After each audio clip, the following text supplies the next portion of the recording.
മലയാള cinema മേഖലയെ പിടിച്ചുകുലുക്കിയ Hema committee റിപ്പോർട്ടും നടന്മാർക്കെതിരായ ലൈംഗിക ആരോപണങ്ങളും സംബന്ധിച്ച വിവിധ ചോദ്യങ്ങളോട് ഒഴിഞ്ഞുമാറി അമ്മ പ്രസിഡന്റ് സ്ഥാനത്ത് നിന്ന് രാജിവെച്ച നടൻ മോഹൻലാൽ. നിങ്ങൾ ചോദിക്കുന്ന ചോദ്യങ്ങൾക്ക് മറുപടി പറയാൻ തനിക്ക് സാധിക്കില്ല എന്നും ഉത്തരങ്ങളില്ല എന്നും നടൻ പ്രതികരിച്ചു. ഹേമ കമ്മിറ്റി റിപ്പോർട്ട് പുറത്തുവന്ന് 12ാം ദിവസമായിരുന്നു വിഷയത്തിൽ മൗനം വെടിഞ്ഞ് മോഹൻലാൽ രംഗത്തെത്തിയത്.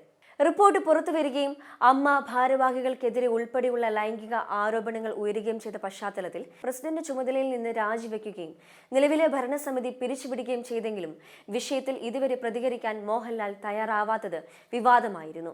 ഈ സാഹചര്യത്തിലാണ് ഇന്ന് തിരുവനന്തപുരത്ത് അദ്ദേഹം മാധ്യമങ്ങളെ കാണാൻ തയ്യാറായത്. പ്രതികരണം വൈകിയത് സിനിമാ തിരക്കുകൾ കാരണം ദൗർഭാഗ്യകരമായ കാര്യങ്ങളിൽ പ്രതികരിക്കേണ്ടി വന്നതിൽ വേദനയുണ്ട്. ഹേമ കമ്മിറ്റി റിപ്പോർട്ട് സ്വാഗതാർഹമാണ്. അമ്മ ഭരണസമിതി രാജിവെച്ചത് കൂട്ടായ തീരുമാനം. താൻ ഒളിച്ചോടിയിട്ടില്ല എന്നും മോഹൻലാൽ പറഞ്ഞു. അമ്മ എന്ന് പറയുന്ന ഒരു അസോസിയേഷൻ അതൊരു ഒരു ട്രേഡ് യൂണിയൻ സ്വഭാവമുള്ള ഒരു അസോസിയേഷൻ ഒന്നുമല്ല. അതൊരു ഫാമിലി, ഒരു കുടുംബം പോലെയാണ്. 500 പേരുള്ള ഒരു ഫാമിലി. അവരുടെ വെൽഫെയറിന് വേണ്ടിയിട്ട് ഈ തിരുവനന്തപുരത്ത് നിന്ന് ഏതാണ്ട് 25-30 വർഷങ്ങൾക്ക് മുമ്പ് തുടങ്ങിയ ഒരു ആശയമാണ്. പക്ഷേ പുറത്തേക്കൊക്കെ പോകുമ്പോൾ മറ്റ് ഭാഷയിൽ ഏറ്റവും വലിയ പേരുള്ള ഒരു അസോസിയേഷനാണ് അമ്മ.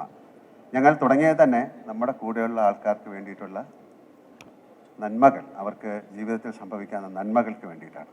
അവർക്കൊരു പ്രോബ്ലം ആകുമ്പോൾ അവരെ സഹായിക്കുക, അങ്ങനെയൊക്കെ തുടങ്ങിയ ഒരു അസോസിയേഷനാണ്. പിന്നെ അസോസിയേഷനിലേക്ക് ഒരുപാട് പേര് വന്ന് ചേർന്നു. ഞാൻ ആദ്യം മുതൽ അതിൽ സഞ്ചരിക്കുന്ന ഒരാളായതുകൊണ്ട് കഴിഞ്ഞ 2 പ്രാവശ്യമായിട്ട് ഞാനാണ് അതിൻ്റെ പ്രസിഡന്റ്. എനിക്ക് ഇത്തരം കാര്യങ്ങൾ ഏറ്റെടുക്കാനുള്ള ഒരു വൈമുഖ്യം ഞാൻ അവരെ അറിയിച്ചു. അപ്പം തീർച്ചയായിട്ടും അതിൻ്റെ ഒരു പ്രവർത്തനത്തിൻ്റെ ഭാഗമായിട്ട് ഞാൻ മുന്നോട്ട് പോകാമെന്ന് പറഞ്ഞാണ് ഞാൻ അതിൽ നിന്നത്. പക്ഷേ ഇപ്പം എന്തുകൊണ്ട് ഞാൻ അതിൽ നിന്ന് മാറി, ഞങ്ങളെല്ലാവരും മാറി എന്ന് പറഞ്ഞാൽ ഇതിന് ഉത്തരം പറയേണ്ടത് മലയാള സിനിമ മൊത്തമാണ്. കാര്യം ഹേമ കമ്മിറ്റി റിപ്പോർട്ടിൽ ഒരു കാര്യം മാത്രമല്ല ചൂണ്ടിക്കാണിച്ചിരിക്കുന്നത്. സിനിമയിലെ മറ്റ് പല ഭാഗങ്ങളിലുള്ള പല കാര്യങ്ങളും എന്തൊക്കെയാണെന്ന് നിങ്ങൾക്കറിയാം, എന്നെക്കാളും കൂടുതൽ. അപ്പോൾ ആ കാര്യങ്ങളിലേക്കൊക്കെ നമുക്ക് ഒരുമിച്ചാണ് മുന്നോട്ട് നീങ്ങേണ്ടത്. എന്തിനും ഏതിനും അമ്മ എന്ന് പറയുന്ന സംഘടനയുടെ ഒരു കമ്മിറ്റിയെ കുറ്റപ്പെടുത്തുന്നതായിട്ടാണ് ഞങ്ങൾ കണ്ടത്. അതിൽ തെറ്റുകളുണ്ടാകാം, അതിനെക്കുറിച്ച് നമുക്ക് പിന്നീട് സംസാരിക്കാം. അപ്പോൾ അങ്ങനെ ഒരു കാര്യം വന്നപ്പോൾ ഇത് എല്ലാവർക്കും തുറന്ന് സംസാരിക്കാനുള്ളൊരു വേദിയായി മാറണം. എല്ലാത്തിനും നമ്മളല്ലല്ലോ ആൻസർ ചെയ്യേണ്ടത്. ഒരു സംഭവം നടന്നാൽ അതിൽ അമ്മ എന്ന് പറയുന്ന സംഘടന അല്ല ആൻസർ ചെയ്യേണ്ടത്. അപ്പോൾ അതിലേക്ക് ഏറ്റവും കൂടുതൽ ശരങ്ങൾ വരുന്നത് എന്നിലേക്കും എൻ്റെ കൂടെ ഉള്ള ബാക്കിയുള്ള ആൾക്കാരിലേക്കുമാണ്. ഞാൻ ഞങ്ങളുടെ അഡ്വക്കേറ്റ്സും അതിൽ സിനിമയിലെ തലമൂത്ത ആൾക്കാരുമായിട്ടും അതിൻ്റെ ബാക്കി മേഖലകളിൽ പ്രവർത്തിക്കുന്ന എല്ലാവരുമായിട്ട് സംസാരിച്ചെടുത്തൊരു തീരുമാനമാണ്. അങ്ങനെയാണെങ്കിൽ ഞങ്ങൾ ഇതിൽ നിന്നിപ്പോൾ മാറി നിൽക്കാം. എന്നിട്ട് എന്ന് പറഞ്ഞാൽ അമ്മയുടെ പ്രവർത്തനങ്ങളൊന്നും നിർത്തിക്കൊണ്ടല്ല. ഞങ്ങൾക്ക് പെൻഷൻ കൊടുക്കാനുണ്ട്, ഞങ്ങൾക്ക് ഇൻഷുറൻസ് കൊടുക്കാനുണ്ട്, ഞങ്ങൾക്ക് വീട് പണി നടന്നിട്ടുണ്ട്, ചില കാര്യങ്ങൾ മുഴുവിപ്പിക്കാനുണ്ട്. അതിന് ഉപരി ഞങ്ങൾ വളരെ ചെറിയ ചില മെഡിക്കൽ ക്യാമ്പുകൾ സംഘടിപ്പിച്ചിരുന്നു, ഓണത്തിനുള്ള ചില പ്രോഗ്രാമുകൾ ചെയ്തിരുന്നു. അതെല്ലാം നിർത്തിവെച്ചുകൊണ്ടല്ല, അതിൻ്റെ എല്ലാ കാര്യങ്ങളും നടത്തിക്കാനായിട്ട് ഈ സംഘടനയിലുള്ള ഇപ്പോൾ ഉള്ള ആൾക്കാർ പ്രവർത്തിച്ചുകൊണ്ടിരിക്കുകയാണ്. അതിൽ നിന്ന് പൂർണ്ണമായി ഒഴിഞ്ഞു മാറിയില്ല. പക്ഷേ നമുക്കൊരു ഒരു പ്രസിഡന്റ് അല്ലെങ്കിൽ സെക്രട്ടറി അങ്ങനെയുള്ള ഒരു സ്ഥാനത്തും തുടരാൻ ആർക്കും അധികാരമില്ല. എല്ലാവരോടും ചോദിച്ചു, അവരുടെ അനുവാദം വാങ്ങിച്ചിട്ടാണ് ചെയ്തത്. അതൊരു ഗൂഗിൾ മീറ്റിലൂടെ ഞങ്ങൾ റിപ്പോർട്ട് ചെയ്തിട്ടുണ്ട്, നമ്മൾ മിനിറ്റ്സ് റെക്കോർഡ് ചെയ്തിട്ടുണ്ട്. ഞങ്ങൾ എന്താണ് ചെയ്യേണ്ടത്? മലയാള സിനിമയ്ക്ക് പെട്ടെന്ന് ഇതൊരു ഇൻഡസ്ട്രി തകർന്നു പോകുന്ന ഒരു കാര്യമാണ്. ഇത്രയും 10,000 കണക്കിന് ആൾക്കാർ ജോലി ചെയ്യുന്നതാണ്. ഞാൻ എൻ്റെ ജീവിതം തുടങ്ങുന്നത് മദ്രാസിൽ നിന്നാണ്. അന്നൊന്നും ഒരു തരത്തിലുള്ള സൗകര്യങ്ങളുമില്ല. ആ സൗകര്യങ്ങളിൽ നിന്ന് പിന്നെ മലയാളം എൻറ്റിറ്റി വൈസ് ചെറിയൊരു സ്ഥലമാണ് കേരള.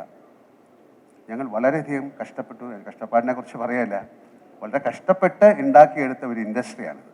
ഒരുപാട് നല്ല ആക്ടേഴ്സ് ഉണ്ടായിരുന്ന ഇൻഡസ്ട്രിയാണ്, ഉള്ള ഇൻഡസ്ട്രിയാണ്, ഉണ്ടാകാൻ പോകുന്ന ഇൻഡസ്ട്രിയാണ്. മറ്റ് ഭാഷകളിലേക്കൊക്കെ പോകുമ്പോഴാണ് നമ്മുടെ സിനിമയുടെ മഹത്വം അറിയുന്നത്. അപ്പോൾ ദയവ് ചെയ്ത് ഈ ഒരു ഫോക്കസ് ഞങ്ങളിലേക്ക് മാത്രമായി ഈ സിനിമ ഇൻഡസ്ട്രിയെ തകർക്കരുത് എന്നൊരു അഭിപ്രായം എനിക്കുണ്ട്.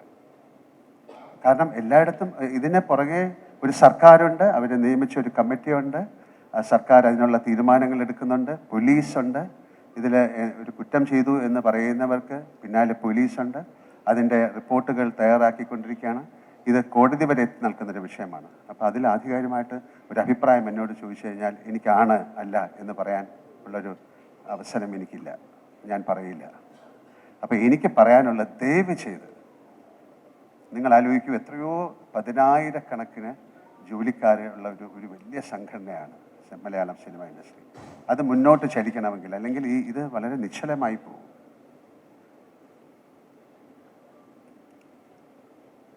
ഒരുപാട് ആൾക്കാർ പറയുകയാണ് ഞങ്ങൾക്ക് പെൻഷൻ കിട്ടില്ലേ, ഞങ്ങൾ എന്താകും. അതായത് നമ്മുടെ ഒരു ഹോസ്പിറ്റലിൽ കിടന്നാൽ ഞങ്ങളാണ് അവരുടെ കാര്യങ്ങൾ നോക്കുന്നത്. ഇൻഷുറൻസ്, ഒരാൾ മരിച്ചു കഴിഞ്ഞാൽ പലപ്പോഴും ഒരു ഹോസ്പിറ്റലിൽ നിന്ന് അവരുടെ ശരീരം പോലും വിട്ടുകൊടുക്കില്ല, ഞങ്ങളാണ് പോയി എടുക്കുന്നത്. ഞങ്ങൾ എന്ന് പറഞ്ഞാൽ ഞാനെന്നല്ല അർത്ഥം, ഞങ്ങൾ ഉൾപ്പെടുന്ന ഒരു അസോസിയേഷൻ. അമ്മ അസോസിയേഷന് ഒരുപാട് തെറ്റിദ്ധാരണകളുണ്ട്, അല്ലെങ്കിൽ വിയോജിപ്പുകളുണ്ട്. അതുകൊണ്ട് തന്നെയാണ് വീണ്ടും ഇമ്മീഡിയറ്റ് ആയിട്ട് നമുക്ക് ചെയ്യാൻ പറ്റുന്നത് എന്താണ് എന്ന് പറഞ്ഞാൽ, ഞാൻ അതിൻ്റെ ഒരു പ്രസിഡൻ്റായിരുന്ന സമയത്ത് ഞങ്ങളെടുത്ത തീരുമാനങ്ങൾ നമുക്കിതിൽ നിന്ന് മാറി നിന്നുകൊണ്ട്, ഒരുപാട് പേര് പറയുന്നു ഇങ്ങനെയല്ല ചെയ്യേണ്ടത്, ഇങ്ങനെയാണ് ചെയ്യേണ്ടത്, അത് ചെയ്തത് ശരിയായില്ല. അവർ വരട്ടെ മുന്നോട്ട്, ഒരു ഇലക്ഷൻ വെക്കാം, ഒരു ജനറൽ ബോഡി വിളിക്കാം, അതിൽ ആർക്ക് വേണമെങ്കിൽ ഏത് സ്ഥാനത്തേക്ക് മത്സരിക്കാം. ഇനി മത്സരിക്കാതെ ഒരു തീരുമാനമെടുക്കാം.